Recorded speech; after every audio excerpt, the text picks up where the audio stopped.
Assalamualaikum warahmatullahi wabarakatuh.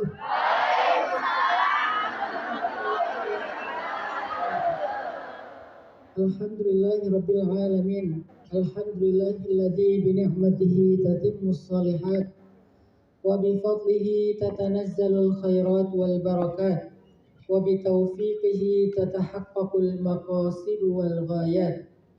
Asyhadu an la ilaha illallah wahdahu la syarika lah wa asyhadu anna sayyidana Muhammadan abduhu wa rasuluhu alladzi la nabiyya ba'dah.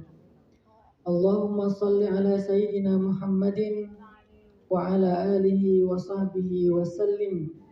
Rabbi syrah li sadri wa yassir li amri wahlul 'uqdatan min lisani yafqahu qawli.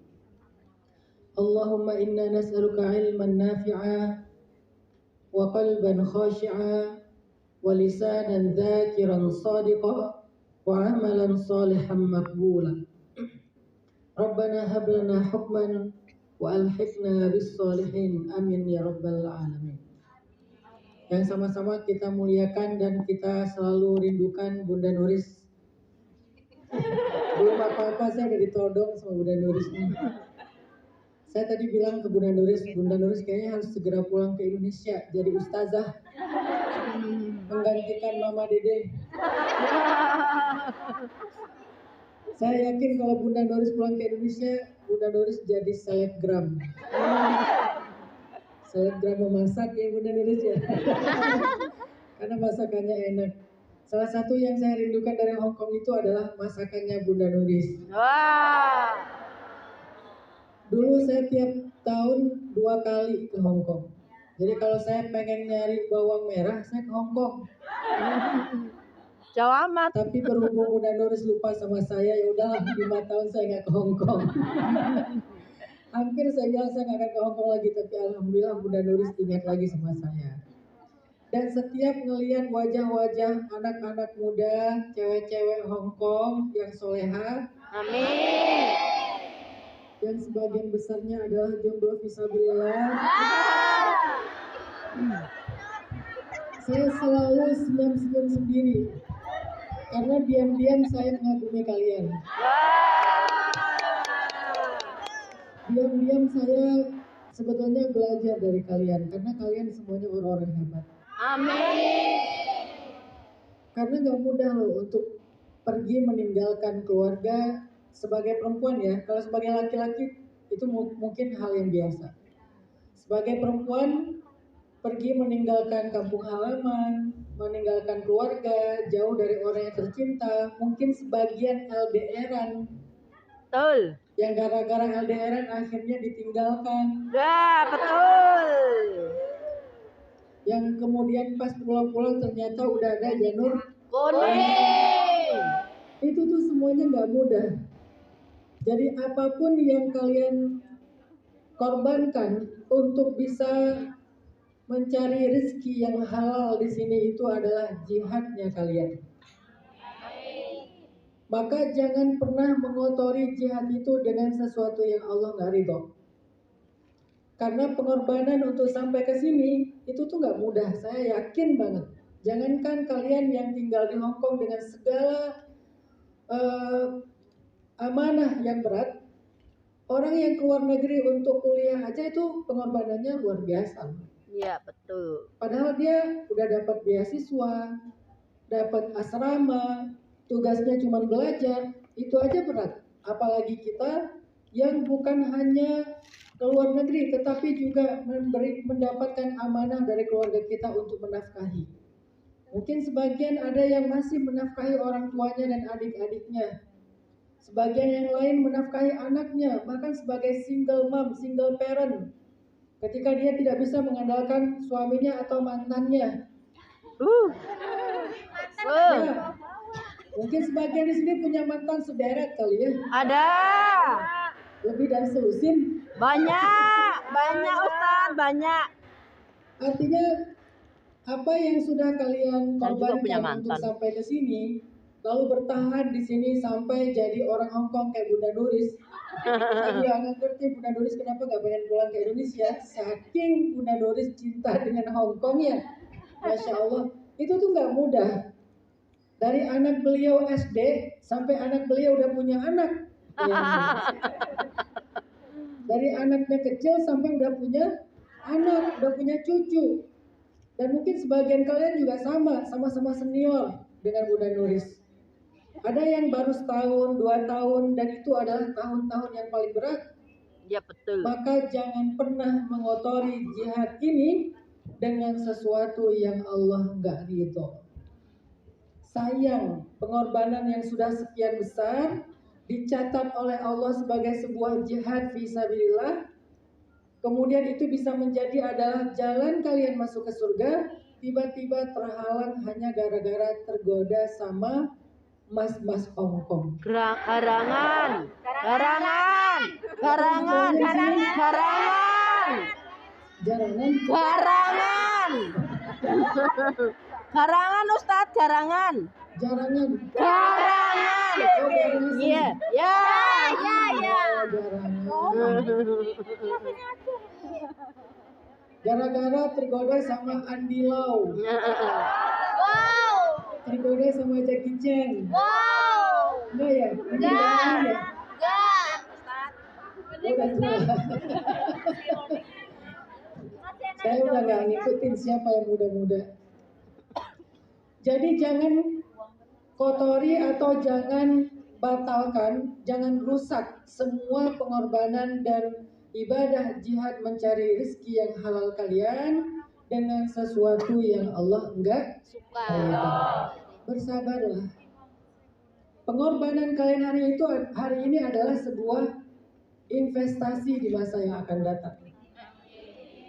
Setahun, 2 tahun, 3 tahun, 5 tahun kalian berkorban, nanti akan Allah ganti dengan sisa usia kalian setelah menikah dengan kebahagiaan dan keharmonisan. Amin. Ketika kita berkorban setahun sampai 5 tahun atau mungkin lebih mencari rezeki yang halal, harusnya dengan itu Allah akan mengaruniai untuk kita anak-anak yang hafiz dan hafizah. Amin. Tetapi gara-gara kita mengotorinya dengan sesuatu yang haram, akhirnya Allah Subhanahu wa taala mencabut kembali semua kebaikan itu. Jadi bersabarlah, dengan sedikit pengorbanan, dengan sedikit rasa rindu, dengan sedikit rasa yang tidak nyaman, maka bertahanlah di situ. Semoga Allah ridho dengan semua perempuan-perempuan pejuang yang soleha yang ada di hadapan saya. Amin. Hari ini kita akan belajar satu tema yang sangat penting. Jadi saya ini bukan seorang stand up comedy ya. Karena saya ingin menyemangati teman-teman di sini dengan apa yang ada di dalam Al-Quran dan hadis. Hari ini kita pengen belajar salah satu tema yang paling penting dalam Islam, yaitu tema rukun iman yang ke-6. Apa rukun iman yang ke-6? Qada dan percaya, qada dan qadar. Takdir, bukan kepada Allah. Qada dan qadar, percaya kepada takdir. Mbak-mbak dan ibu-ibu yang ada di sini tinggal di Hongkong itu takdir bukan? Takdir. Jauh dari suami takdir bukan? Takdir. Ditinggal mantan takdir bukan? Takdir. Bukan, gue nyeleneh sing lanang. Mantan nikah sama tetangga tempat kita curhat takdir bukan? Bukan. Takdir lah. Kita nge-follow seseorang tetapi dia nggak pernah Kalau Allah nggak nge-follow back, menghendaki ya nggak akan takdir bukan? terjadi. Ini ada yang duduk di depan, ada yang di belakang, takdir bukan? Takdir. Ada yang moto ternyata mencetnya video, takdir. Kesalahan itu. Kesalahan tangan. Ada yang nge-follow pakai akun fake tapi ketahuan. Kebodohan. Itu adalah takdir. Jadi takdir itu adalah wuqu'u syai' muwafiqatun li'ilmillah. Segala sesuatu yang terjadi dalam kehidupan sesuai dengan ilmu Allah itulah takdir. Jadi tidak ada satupun yang terjadi dalam kehidupan kita yang bukan takdir. Kita mengedipkan mata kita dalam beberapa menit sekian ratus kali, itu adalah takdir. Terus sekarang kita pengen melotot, nggak pengen berkedip. Itu adalah takdir. Barusan saya melotot, itu adalah takdir. Baik ataupun buruk menurut kita dalam kehidupan, semua itu adalah takdir. Dan kita di dalam rukun iman diperintahkan untuk beriman percaya sebagai takdir Allah Subhanahu wa Ta'ala. Gak boleh ada satupun peristiwa dalam hidup kita yang kita ngerasa bahwa itu di luar kehendak Allah. Itu di luar kemampuan Allah. Padahal kita menghafal di antara 20 sifat wajib bagi Allah itu adalah kudrat, iradah. Allah mampu, Allah berkehendak. Allah mampu, Allah mau. Berarti tidak ada satupun kejadian dalam hidup kita di luar kehendak dan kemampuan Allah Subhanahu wa Ta'ala. Semuanya dalam ketetapan Allah. Dan takdir itu sudah Allah tulis di Lauhul Mahfuz di sebuah kitab induk namanya Ummul Kitab. Kitab induk yang bernama Ummul Kitab. Kapan ditulis? 50.000 tahun sebelum Allah menciptakan semesta. Nanti akan lahir seorang laki-laki namanya Hanan. Nama Instagram. Kalau nama asli yang tahu cuma Bunda Nuris. Nanti akan lahir di Aceh. Orang tuanya Fulan, ibunya Fulan. Dia akan kuliah ke Mesir. Dia akan ketemu dengan jodohnya dari Jawa. Itu sudah ditulis 50.000 tahun sebelum Allah menciptakan semesta. Rezeki, jodoh, bahagia, sengsara, ajal, semuanya sudah lengkap ditulis. Bahkan tidak ada satupun sekecil apapun peristiwa dalam hidup kita yang tidak tercatat di dalam Ummul Kitab. Apa nama kitabnya? Ummul Kitab. Apa bedanya dengan Al-Fatihah? Apa bedanya dengan Al-Fatihah? Al-Fatihah itu Ummul Quran. Kalau kitab takdir Ummul Kitab. Jadi Ummul Kitab itu artinya kitab induk yang di dalamnya dituliskan semua peristiwa kehidupan, baik yang di langit maupun yang di bumi, baik manusia, jin, malaikat, hewan, tumbuhan, semuanya ada di situ. Makanya disebut dengan kata Ummul Kitab, kitab induk. Dan kitab induk itu disimpan di Lauhul Mahfuz, sehingga tidak ada yang bisa membukanya atau mencoret-coretnya selain Allah Subhanahu wa Ta'ala. Dari kitab induk yang besar itu kemudian Allah ambil bagian-bagian tertentu, bab-bab tertentu, tema-tema tertentu, kemudian diberikan kepada malaikat untuk ditulis ulang 40 hari sebelum Allah meniupkan ruh ke dalam rahim ibu kita. Jadi di sana udah ada yang lengkap tentang apa yang ada di langit dan di bumi.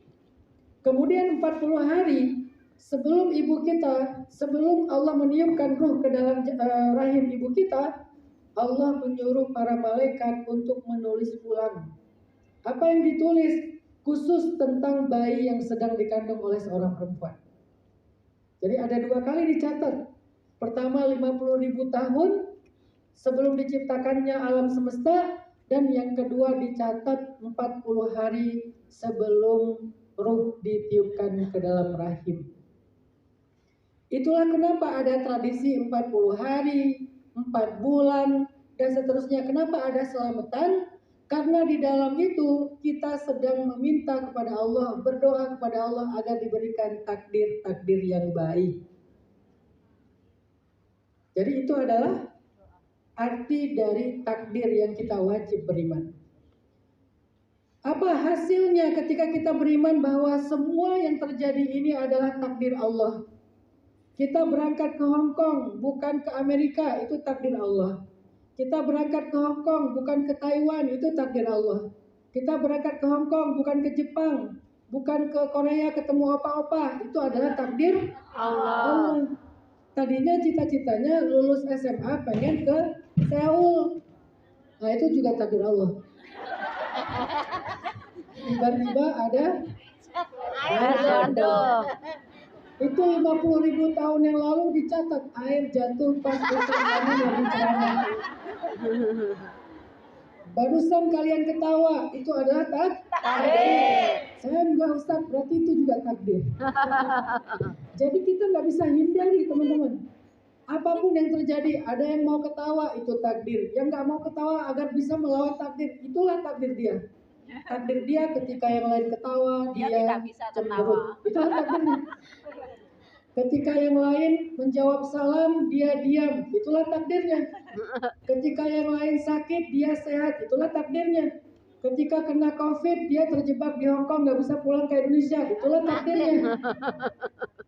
Dan berbagai macam lagi peristiwa yang besar dan yang kecil dalam kehidupan kita, semuanya takdir Allah. Arti takdir Allah, semuanya dengan kehendak Allah, ketetapan Allah, keputusan Allah, rencana Allah. Dan itu yang harus kita belajar untuk meyakininya.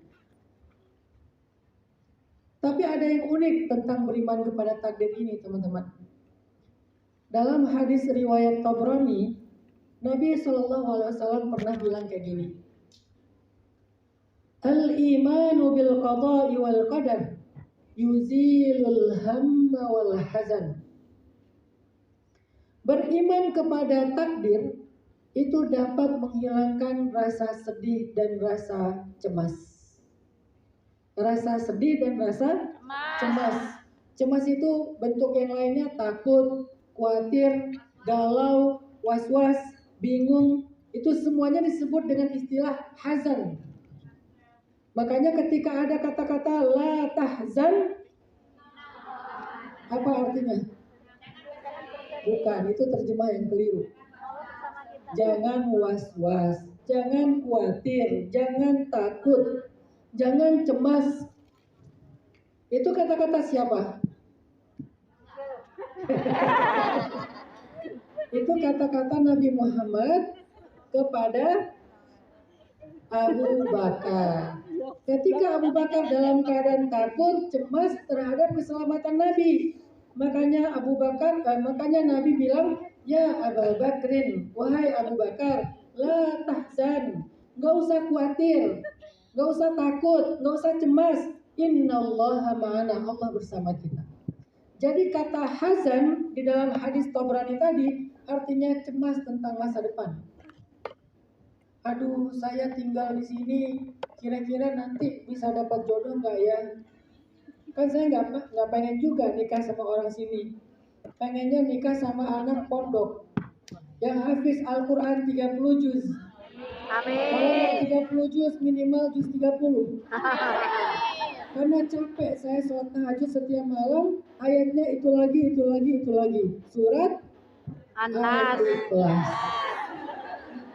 Setiap sholat Al-Ikhlas, geser dikit paling Al-Kausar. Gak berani yang panjang-panjang, karena gak hafal. Sekalinya nambah agak panjang dikit Al-Kafirun, tapi gak tahu ujungnya. La a'budu ma ta'budu, wala antum a'biduna ma a'bud, wala ana a'budu ma abattum. Wala ana abitu ma'afatum, wala antum abitu ma'afatum, wala ana abitu ma'afatum. Nggak tahu ujungnya kemana, muter aja di situ. Akhirnya surat Al-Kafirun lebih panjang daripada surat Al-Baqarah. Bisa berangkat dan Ya bisa pulang. Allah, saya bisa nggak punya suami yang hafiz Al-Quran, padahal saya bukan ning, padahal saya bukan ustazah, padahal saya bukan santri, saya cuma seorang pekerja biasa, saya seorang perantau, saya nggak punya basic ilmu agama, saya pakai jilbab juga masih sering jatuh, saya juga nggak tahu gimana cara pakai pakaian yang syar'i, saya belum bisa ngaji, saya jauh dari keluarga, saya mungkin bukan seorang perempuan yang kayak favorit, yang suka pakai filter di sosial media, saya jarang pakai filter. Iya. Saya bukan TikToker. Ya, Ya, ya. terus khawatir bisa nggak punya suami yang tingginya 3 meter. Muncul rasa khawatir. Itu namanya hazan. Ya Allah, saya jauh dari anak-anak saya. Normalnya itu kan anak-anak kecil punya ibu di sisinya. Iya. Sehingga ketika mereka susah, mereka pulang ke rumah cerita ke ibunya. Kalau sekarang cerita ke neneknya, neneknya tidur. Cerita ke kakeknya sibuk di sawah.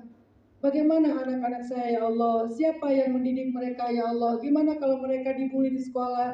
Gimana kalau mereka ternyata merindukan saya? Gimana mereka kalau ternyata terluka karena jauh dari saya? Rasa khawatir, cemas yang luar biasa, itu namanya hazan. Ya Allah, saya jauh dari suami. Dekat aja saya nggak percaya. Apalagi Apalagi jauh. jauh. Ya Allah, apakah dia akan setia kepada saya? Kan gitu kan? Iya. Yang laki-laki di sana, ya Allah, istri saya ada di negeri, banyak cowok-cowok keren misalnya. Banyak Garangan. saya jadi ingat garang asem nih.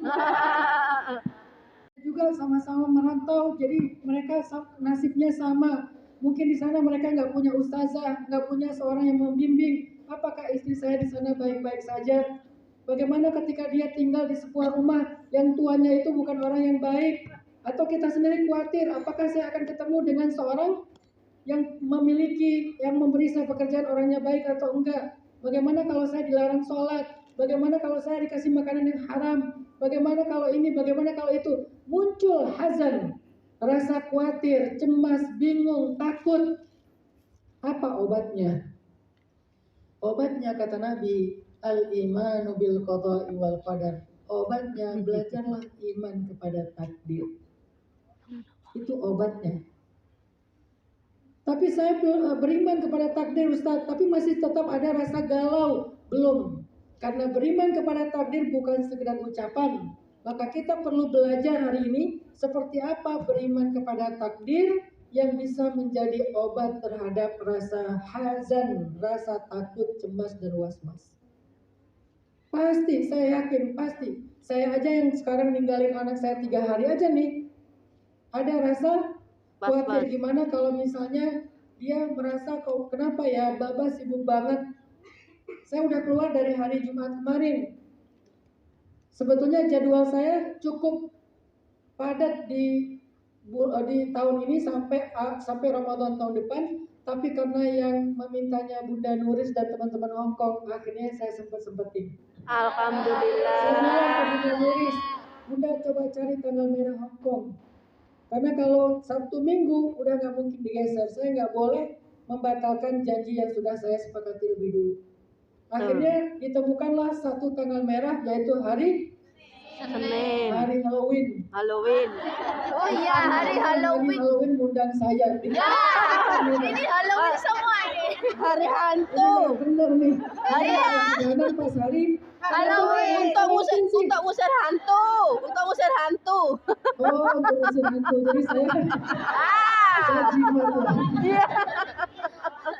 Nggak benar harus undang saya pas hari Halloween. Harusnya hari Valentine. Oh. Oke.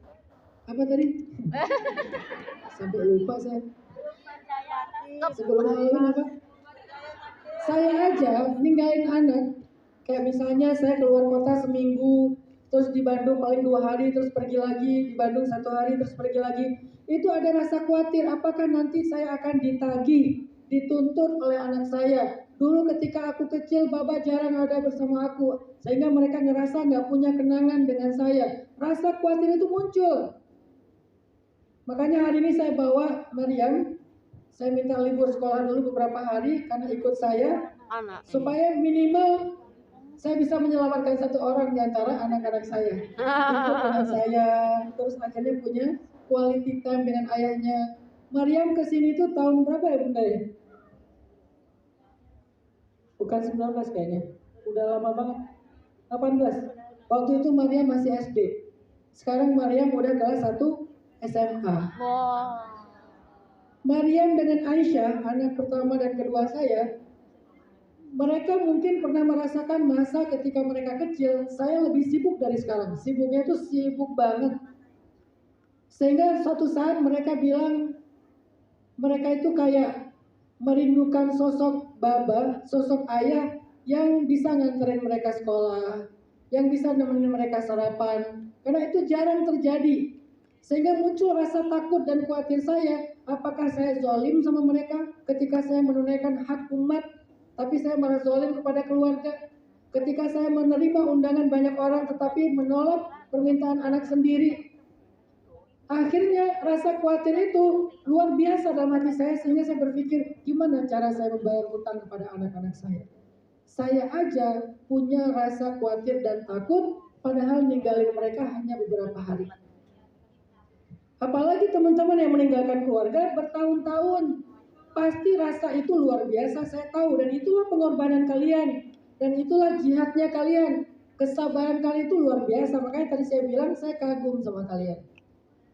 Saya diam-diam belajar dari kalian. Kalian itu pejuang-pejuang hebat. Kalau ada para pahlawan keluarga, kalian adalah pahlawan-pahlawan keluarga. Pahlawan devisa. Itu versi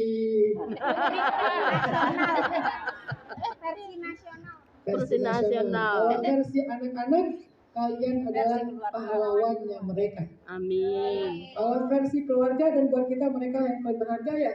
Iya. Maka kalian adalah pahlawan-pahlawan mereka. Tepuk tangan dulu buat para pahlawan.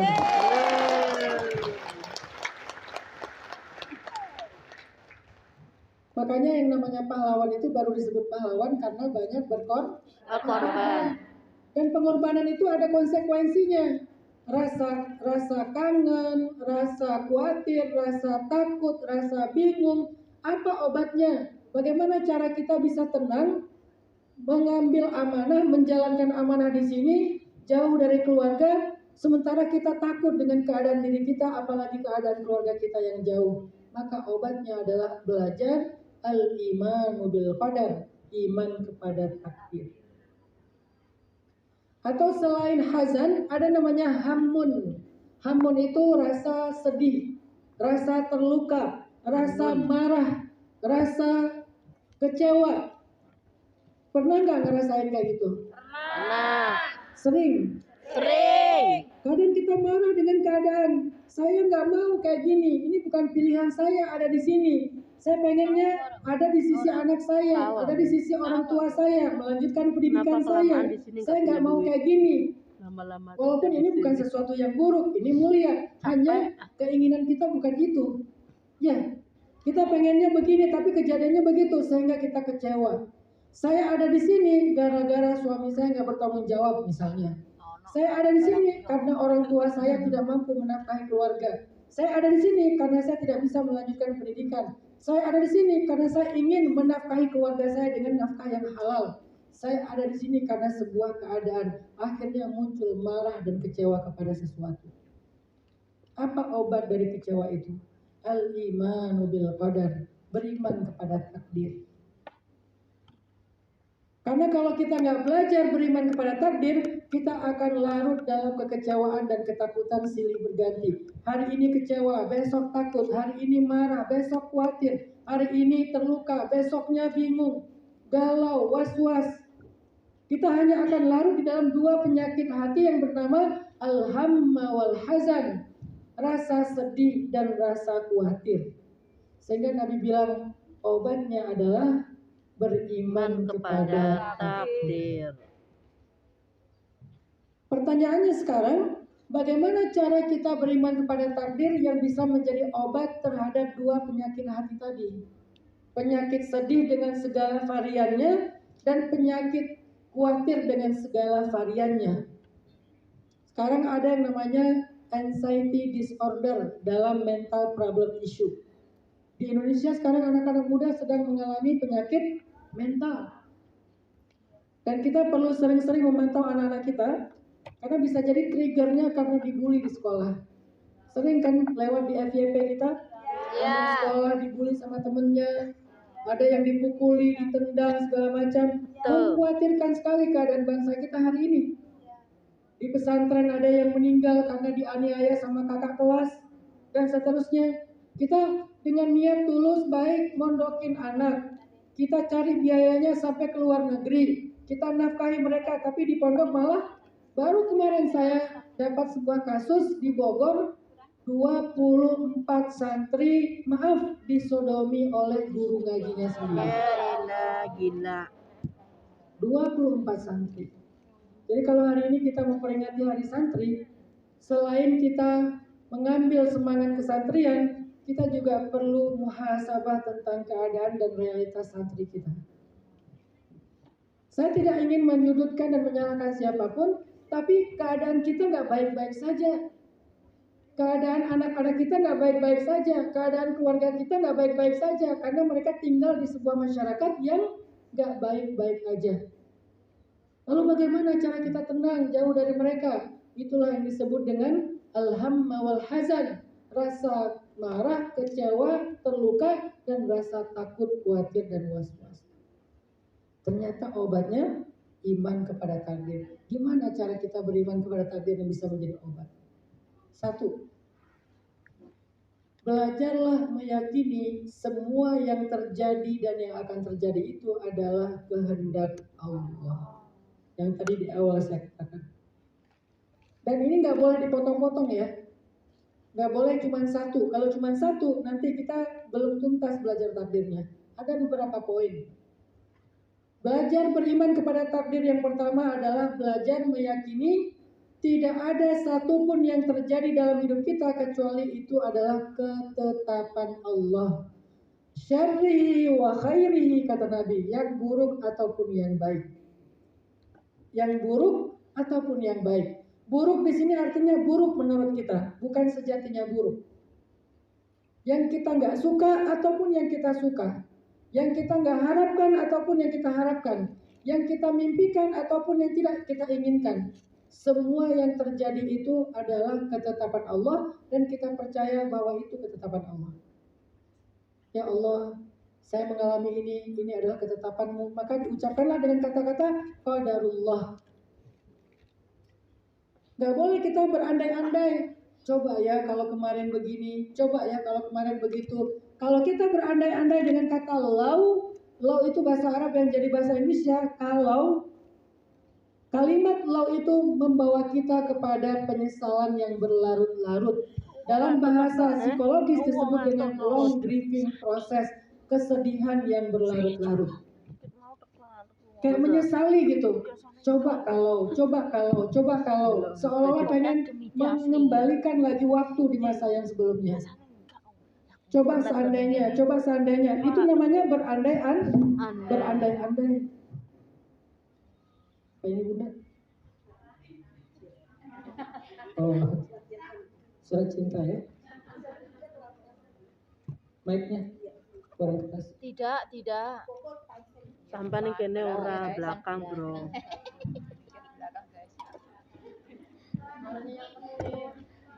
Padahal saya udah teriak-teriak. Nah, ini enak. Ntar ya seminggu. Ini takdir. Nek menyajikan ya minuman Lain kan? ya.